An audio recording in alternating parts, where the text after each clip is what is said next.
కంటే అధ్వానంగా ఎయిర్పోర్ట్లో రామ్మోహన్ తెచ్చిన అప్రతిష్టపై చంద్రబాబు ఆగ్రహం.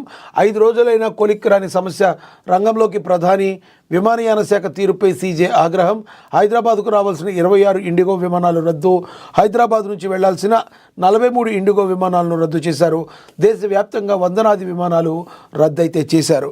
మనందరికీ తెలుసు, రామ్మోహన్ నాయుడు ఒక యువ కెరటం. టీడీపీలో ఉండి టీడీపీ ఎంపీగా ఉన్న ఆయన తనదైన శైలిలో ఒక చదువుకున్న వ్యక్తిగా, ఒక అద్భుతమైన పటిమగల నేతగా, మరి అనతి కాలంలోనే ప్రజల ద్వారా ఎదిగి మరి సాక్షాత్తు ప్రధానమంత్రి కూడా మెచ్చుకునే స్థాయికి ఎదిగిన రామ్మోహన్ నాయుడు మరి అత్యంత చిన్న వయసులోనే ఆయన మరి పౌర విమానయాన శాఖ మంత్రిగా తన సేవలు అయితే అందిస్తారు. కానీ ఈ విషయంలో మాత్రం చాలా గుర్రుగా ఉన్నారు. ఈయన మీద చాలా నెగిటివ్ అయితే ఇప్పటికైతే ఏర్పడింది, ప్రజల్లో కూడా ఏర్పడింది. ప్రధాని మోడీ కూడా మరి సీరియస్గా ఉన్నట్టు తెలుస్తుంది. దేశవ్యాప్తంగా ఇండిగో సంక్షోభంతో ప్రజలు అష్టకష్టాలు పడుతున్న వేళ ప్రధాని నరేంద్ర మోడీ నేరుగా రంగంలోకి దిగారు. కేంద్ర మంత్రి రామ్మోహన్ నాయుడు పనితీరుపై మోడీ అసంతృప్తిని అయితే వ్యక్తం చేశారు. విమానయాన శాఖ అధికారులతో నేరుగా మోడీ సమీక్షించారు. ఇండిగో సంక్షోభంపై మోడీ అధికారులు అడిగి తెలుసుకున్నారు. ఈ సమీక్షను కేంద్ర మంత్రి రామ్మోహన్ నాయుడు పిఎంఓ పక్కన పెట్టింది. దేశంలో అతిపెద్ద విమానయాన సంస్థ ఇండిగో విమాన సేవలకు వరుసగా 5వ రోజు అంతరాయం కలగ్గా శనివారం వందలాది ఇండిగో విమానాలు రద్దయినట్లుగా సంస్థ ప్రకటించింది. మరోవైపు ఇండిగో సంక్షోభం సుప్రీంకోర్టుకు చేరింది. పరిస్థితి ఇంత దారుణంగా మారడానికి పౌర విమానయాన శాఖ మంత్రి రామ్మోహన్ నాయుడు కారణమని, ఆయన ఘోరంగా విఫలమయ్యారంటూ ప్రయాణికులు దేశవ్యాప్తంగా ఆగ్రహాన్ని అయితే వ్యక్తం చేస్తున్నారు. కానీ కొంతమంది అయితే బాసరుగా నిలుస్తున్నారు.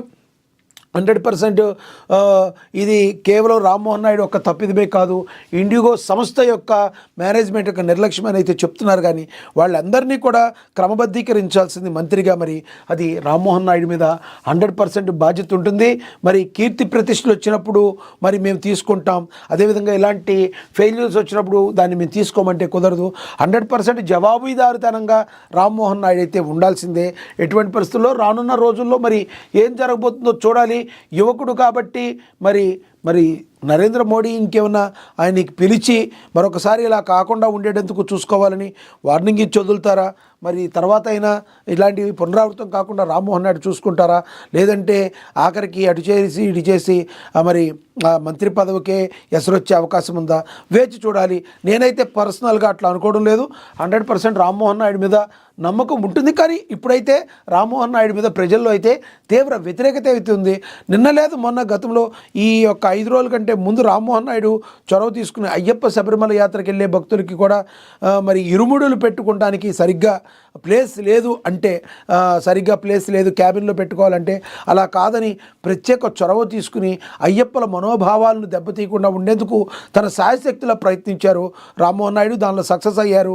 మరి అది చేసిన కొన్ని రోజులకి మరి ఈ రకంగా మేనేజ్మెంట్ నిర్ణయం తీసుకోవటం, ఆ తర్వాత అప్రతిష్ట పాలు రామ్మోహన్ నాయుడు అవటం అన్నీ చకచక జరిగిపోయాయి.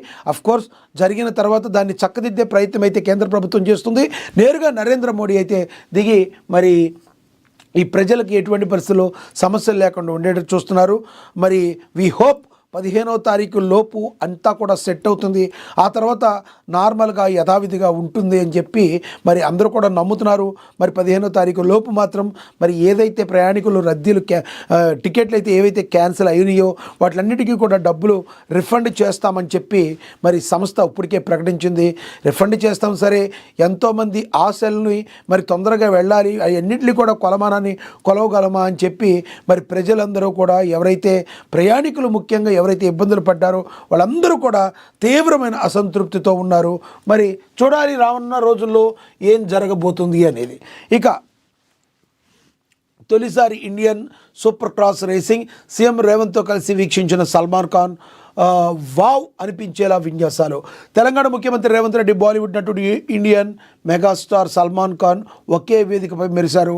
శనివారం హైదరాబాద్ గచ్చిబౌలిలోని జిఎంసి బాలయోగి అథ్లెటిక్స్ స్టేడియంలో Indian super cross racing league season 2 ప్రారంభమైంది. ఈ కార్యక్రమానికి ముఖ్యమంత్రి రేవంత్ రెడ్డి ముఖ్య అతిథిగా విచ్చేశారు. మంత్రి శ్రీధర్ బాబు, బాలీవుడ్ హీరో సల్మాన్ ఖాన్ కూడా పాల్గొన్నారు. ఈ సందర్భంగా సీఎం రేవంత్ రెడ్డి సల్మాన్ ఖాన్ కలిసిన ఫోటోలు, మాట్లాడుతున్న ఫోటోలు వైరల్గా మారాయి. సూపర్ క్రాస్ రేసింగ్ తెలంగాణలో జరగడం ఇదే మొదటిసారి కావడం విశేషం. 2 రోజుల పాటు ఈ రేసింగ్ పోటీలు జరగనున్నాయి. ISRLA సహా వ్యవస్థాపకుడు ఇషాన్ లోకడే రేసింగ్ పోటీలు నిర్వహిస్తున్నారు.